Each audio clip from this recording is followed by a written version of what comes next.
Shalom saudara-saudari yang terkasih di dalam Tuhan Yesus Kristus.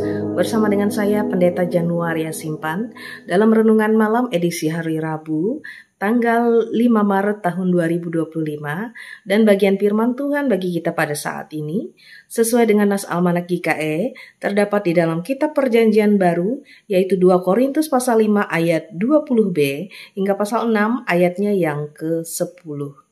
Bapak Ibu Saudara-saudari dapat membaca secara lengkap bagian firman Tuhan yang menjadi perenungan kita pada malam hari ini. Saya hanya membacakan satu bagian ayat yang menjadi inti dalam perenungan kita, yaitu dalam kitab 2 Korintus pasal 6 ayatnya yang ke-1 yang berbunyi demikian. Sebagai teman-teman sekerja, kami menasihatkan kamu supaya kamu jangan membuat menjadi sia-sia kasih karunia Allah yang telah kamu terima. Amin. Saat ini saya mengangkat tema yaitu jangan sia-siakan kasih karunia Allah. Saudara-saudari yang diberkati dan dikasihi di dalam Tuhan Yesus Kristus, kasih karunia adalah merupakan kebaikan hati dan kemurahan dari Allah yang sebenarnya tidak layak untuk kita terima. Kasih karunia merupakan aspek penting dari karakter dan sifat Allah. Kasih karunia memungkinkan kita untuk beroleh keselamatan dan hidup yang kekal. Bahkan Petrus menyebutkan dalam 1 Petrus pasal 5 ayat yang ke-10, ia menyebut Allah sebagai Allah sumber segala kasih karunia. Sebagai anugerah cuma-cuma, Allah menganugerahkan kasih karunia-Nya kepada kita. Bagaimana cara Dia melakukannya? Saudara-saudari, kita menerima anugerah kasih karunia Allah melalui iman kita di dalam pengorbanan Yesus Kristus dan darahnya yang tercurah.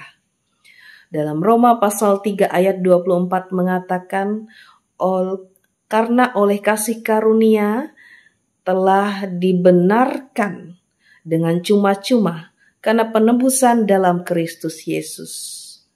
Jika kita tidak menerima kasih karunia itu, maka kita akan mati di dalam dosa-dosa kita.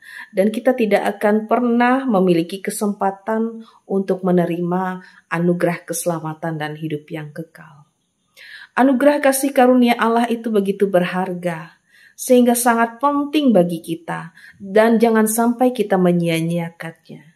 Namun Alkitab menunjukkan bahwa kita bisa saja kehilangan kasih karunia itu. Bagaimana mungkin seorang yang telah menerima anugerah kasih karunia Allah dapat kehilangan kasih karunia itu? Lalu, bagaimana kita dapat menghindarinya? Mari kita perhatikan siapa yang menerima kasih karunia Allah. Dalam Yakobus pasal 4 ayat 6 mengatakan, Allah menentang orang yang congkak tetapi mengasihi orang yang rendah hati. Jadi, yang rendah hatilah yang mau berpaling dari dosa-dosa dan yang beriman kepada pengorbanan Yesus Kristuslah yang memiliki akses kepada anugerah kasih karunia Allah dan tidak seorang pun ingin kehilangan berkat itu. Jadi kita hanya bisa jatuh atau kehilangan kasih karunia itu atau kehilangan anugerah Allah yang luar biasa itu jika kita sendiri yang mengizinkannya terjadi. Oleh karena itu, kita harus tetap teguh dalam kekudusan hidup dan selalu mau merendahkan hati di hadapan Allah. Kita tidak boleh lupa bahwa kita dibenarkan oleh darah Kristus. Kita dibenarkan hanya oleh karena iman. Dan kita harus memastikan jangan sampai kita tidak memenuhi syarat karena tindakan kita yang tidak disiplin atau tidak taat sehingga menyanyiakan kasih karunia Allah. Kiranya Tuhan menolong dan memampukan kita untuk senantiasa hidup benar di hadapan-Nya. Tuhan memberkati melewati firman-Nya. Amin. Untuk menutup renungan pada saat ini, mari kita bersama-sama berdoa. Terima kasih Tuhan atas firman-Mu yang telah bersama-sama kami dengarkan.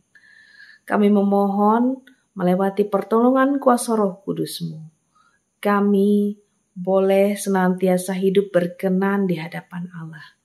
Mau merendahkan hati kami, mau merendahkan diri dan dibentuk oleh Tuhan, meninggalkan setiap dosa-dosa kami, dan senantiasa hidup dalam iman kepada Tuhan. Terima kasih Tuhan, kami berdoa dan mengucap syukur di dalam nama Yesus Kristus, Tuhan dan Juru Selamat kami. Amin.